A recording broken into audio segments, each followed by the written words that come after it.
This is Late Night Lee Talks TV. I'm Late Night Lee, and I talk reality TV dating shows such as The Never Ever Mets, Ready to Love, Married at First Sight, Love is Blind, The Ultimatum, and Love Island, just to name a few. So if you do enjoy watching that type of content, then please go ahead and subscribe to the channel so that you don't miss out when I upload a new video. This is a new channel, so I do appreciate the love and support. Thank you in advance. And don't forget to like the video. If you comment, I will comment back. Also, please make sure your comments are respectful. Let's try to be nice and understanding and have real dialogue. Thank you. Let's get into The Never Ever Mets, episode 4. Now, I want to say this. I feel like we've been through a lot watching this show. I can't believe it's only episode 4.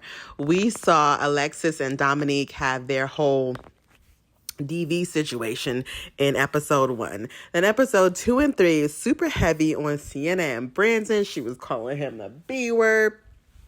And then all of the carrying on that happened in the last episode. I'm just like, how are we only at episode 4? I feel like we should be at episode 6 now.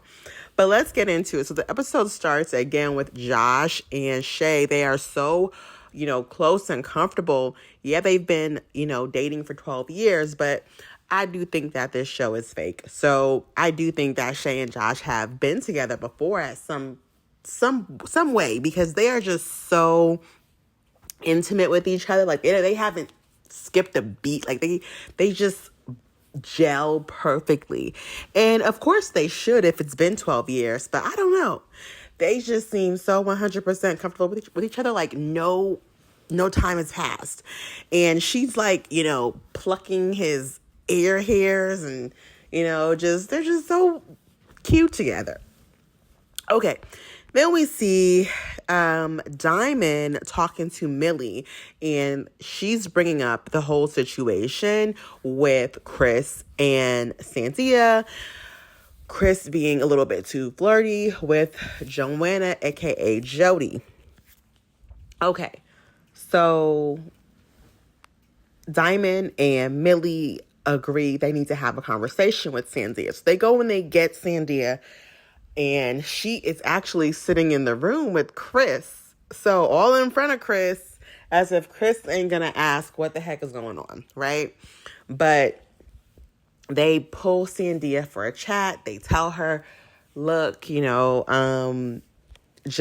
and Chris, they're disrespectful. They're a little bit too flirty. You need to nip that in the bud. And Diamond is like, look, girl, if you want us to have your back, we'll have your back, because we know how Jody pops off. And she even said, I'll put my being a Christian to the side.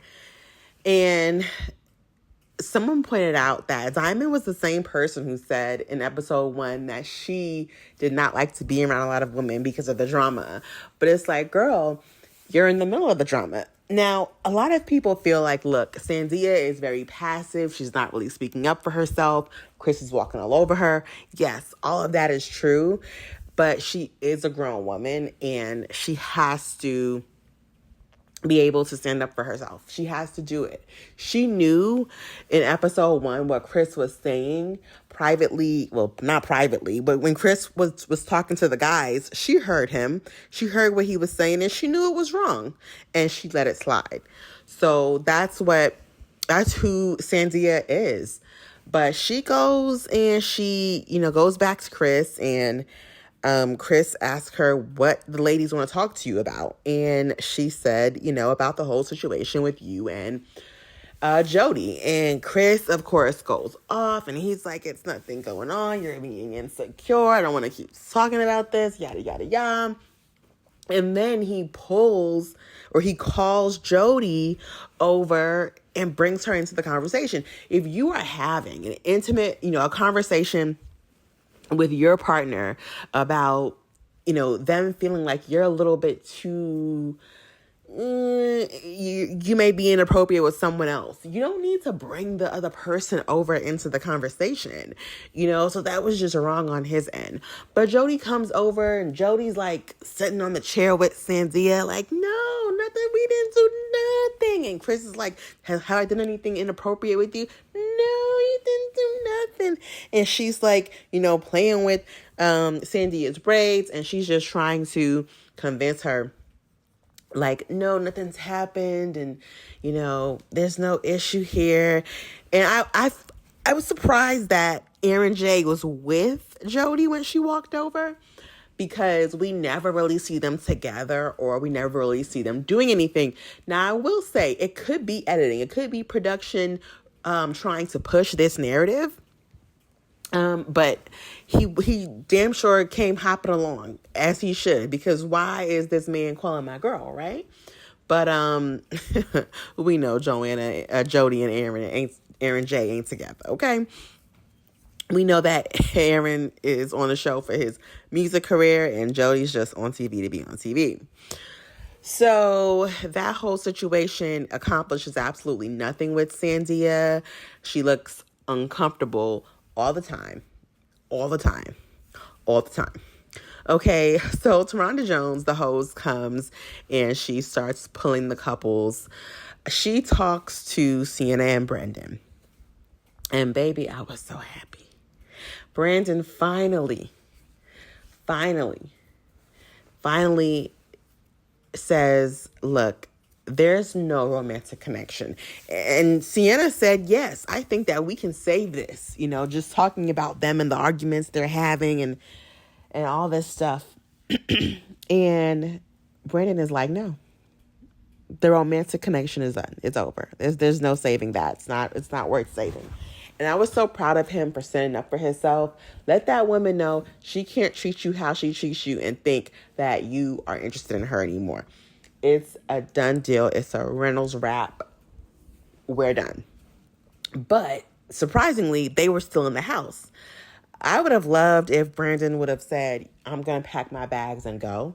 But I do think that for the sake of the show, Sienna and her drama-filled self is good for TV. Now, they started out with 7 couples. They're down to 6. They technically should really be down to 5. Sienna and Brandon should leave the show. 5 couples is still a lot, honestly. So I don't feel like, it'll be a major loss to the show. There's still a lot going on. And yeah, hopefully, because episode 3 was very much focused on Sienna and Brandon. So hopefully going forward, we don't really see too much of them, since he has said the romantic connection is over. And hopefully no one on the show tries to really push them back together, because that thing needs to be dead and done. So Taronda Jones talks to Jody and Aaron J. So instead of Jody and Aaron talking about their actual connection, Jody immediately goes to talk about the situation with Chris. People thinking Chris is flirty with her. And it's like, yeah, girl, let's focus on you and your quote unquote man. Because again, I don't feel like these people have been dating for no 9 months. She really does not seem into him. Again, I can't fathom how you go on a first date with a man and you complain that he only cared about you and what you liked, and it was nothing for him. Like, that is what most men should be doing when they go on a first date. It should be catered to the woman. If you want to impress the woman, you like the woman, you make sure she's having a good time, because the women are in control. But of course, when you don't like somebody, you find every excuse. And Jody was not impressed at all. She found every excuse. She complained about everything under the sun. And it's just like, okay. Again, though, I saw that she did an interview with Money Talks, but it was behind a paywall, and I wasn't going to pay for that. But Again, it could be editing. I don't know. It could be production editing only the negativity. So I'll try to keep an open mind. I'll try. So Sandia and Chris sit down and talk to Taronda Jones, and this is where things get really, really shaky. Chris is pretty much like, her feelings are not valid. She's too emotional. I'm not going to keep having this conversation. I said what I said. Chris is just completely invalidating Sandia's feelings. But here's what he does. And this is why he is just a gaslighting master manipulator. He completely ignores her feelings and tells her that her feelings are wrong and not valid, instead of actually doing the right thing and, trying to understand her feelings and trying to respect her feelings. If you actually care about this person, you should try to hear them out completely and just try to consider their feelings. But no, not Chris at all. Why would he do that? He don't care about this girl. It's only been 3 months. And Chris comes across as somebody, well, he has said he's someone who has a lot of women, and he purposefully said that he will take a woman on an amazing date and then ghost her for a few days and then come back. Can't have her thinking that she got it too good. Diabolical behavior. There's no way that Sandia should have heard all of that and continued pursuing this man. Okay? But remember now, Sandia is the same person who said, if Chris apologizes, I will forgive him. So he could say whatever disrespectful thing he wants as long as he apologizes and she forgives him. But what he did in this particular episode is he said that he sees himself long term with Sandia. He sees himself marrying Sandia.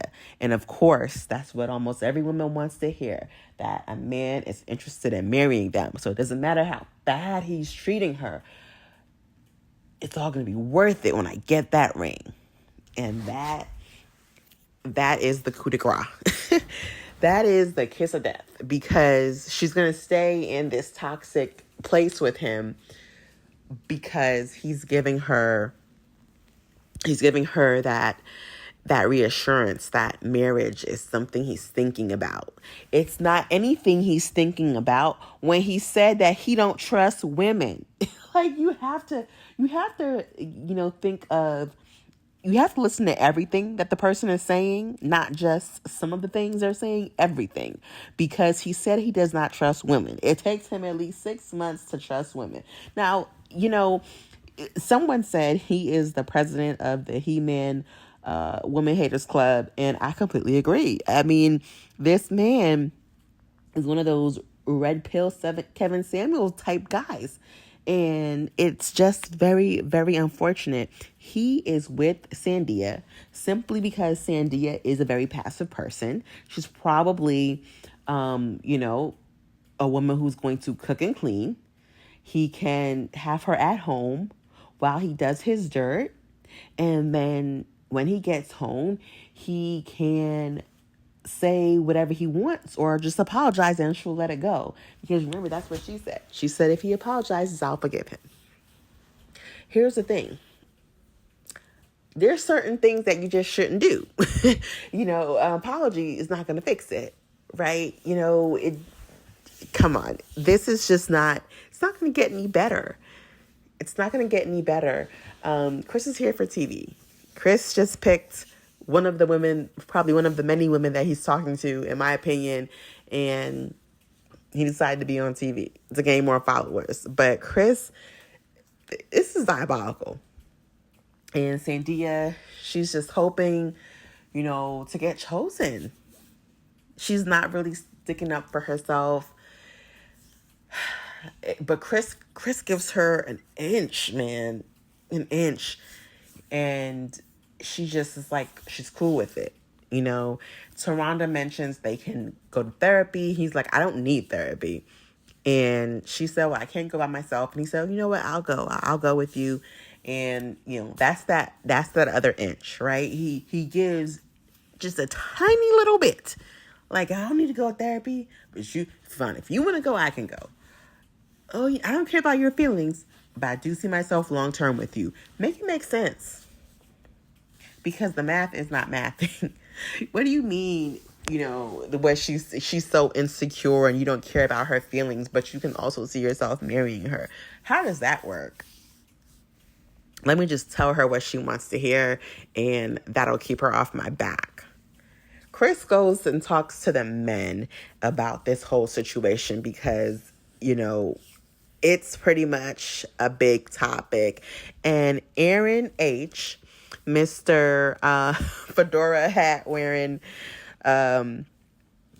he goes, well, yeah, that's what I say to women who I'm trying to get with. And he was like, yeah, in the back of my mind, I still want to get with them. So, the guys are telling Chris, like, you're doing too much. And he still just doesn't believe it. It's just, oh, man, it's a mess. It's a whole mess. So, anyway, they go, I believe it was Jody that was cooking dinner. And the whole conversation comes up again about the flirting between Jody and Chris. And Chris says, a weak-minded individual. Listen, the people that he just met 2 days ago, and people are like, what? Like, you're talking about Sandia, right? Like, so you're calling Sandia a weak-minded individual. But yeah, this is the woman that you said you can see yourself marrying. You know why? Because you do think that she's a weak-minded individual. And you do want to marry a woman that is a weak-minded individual so that you can have her at the house, having the babies, home, cooking and cleaning while you run the streets. But the problem is there are other people trying to control her weak mind. So you got a problem with it. Well, yeah. Diamond wasn't having it, and she stood up for Sandia. And, a lot of people will applaud her for standing up for Sandia, but some people feel like, mind your business. But here's the thing, Diamond, you cannot save her. She don't want to be saved. Sandia has to stand up for herself. She should have been the one that was saying, look, you're referring to me as a weak-minded individual. So, she should have stood up for herself, but, unfortunately, Millie and Aaron H. didn't say anything. They did not have Diamond's back. And of course, Jody was going off and being extra loud, and she was being Jody. And Diamond and Aaron H., as well as Shay and Josh, they decide they're not going to eat dinner with the group, and they're going to go to the Boom Boom Room and hang out. Now, this Boom Boom Room must be like, the master bedroom of a villa or something. I don't know, because the Boom Boom Room looked huge. Because it's like, okay, why would y'all both be going? Why would two couples want to go into this one little room? But it looks like it's a pretty big suite. So, yeah, they go into the room to separate from the other group members, and it's just drama. Also, I completely forgot, really big stuff now with Millie and Greg. So Millie's sister comes, and Millie's sister is, that extra voice she needs. And Millie mentions that she is afraid to open up about her past. And unfortunately, she was violated. And that, I guess, will explain why she wants to really take her time. And she didn't feel comfortable with kissing Greg. And you know what? She can take her time. I think that she should, tell Greg that she's had issues and that's why she wants to move slow. But she has to really let him know so he doesn't move too fast, because he seems to really like her. And I think, of course, after 3 years, you're ready to go to that next level, and she needs to feel comfortable, and he needs to create a safe space for her. So definitely, feel for her. I just hope that she is comfortable enough to just let him know, like, look, I've had some negative things happen to me in the past regarding sex, and we really need to just, I need to feel comfortable. Pretty much let him know so he can pump the brakes, because he seemed like he's trying to go to the boom boom room next. And his mom, Greg's mom, comes, and it's a big deal because his mom has only met one other girl before, and that was, years ago. So I think he's like 6 years ago. So, at some point, mama wants to meet the future wife, right? And his mom seemed really nice, and yeah, she looked really young too. She looked really good for her age, and she seemed to also like Millie. So I thought it was good that both Millie and Greg's family came, and they gave some really good sound advice. They got to meet each other's partners and talk to them. That was really good. That is what was missing with Sienna and Brandon. Their two friends came and only talked to them. So let's see. I think that it would be great to see next Sandia and Chris's family come, not friends. We don't want the friends to come. Have the families come, the families that are going to be upfront and honest. And yeah, I'd like to see them come on the show and meet each other's partners. And somebody needs to let Chris, hopefully can put Chris in his place. Yeah. Comment down below your thoughts on what you think about the Never Ever Mets. Again, I feel like this show has just so much going on, and we are only in episode 4. Guys, I am going to watch the Ultimatum South Africa, because I heard that it's popping, and I will hopefully review that as well. So let me know if you'd like me to review that. But yes, please like the video if you made it this far. Comment down below your thoughts on this craziness that is the Never Ever Mets. Let's have a conversation in the comments. If you comment, I'll comment back. Again, please like the video. This is Late Night Ali Talks TV. I'm Late Night Ali, and I'm signing out.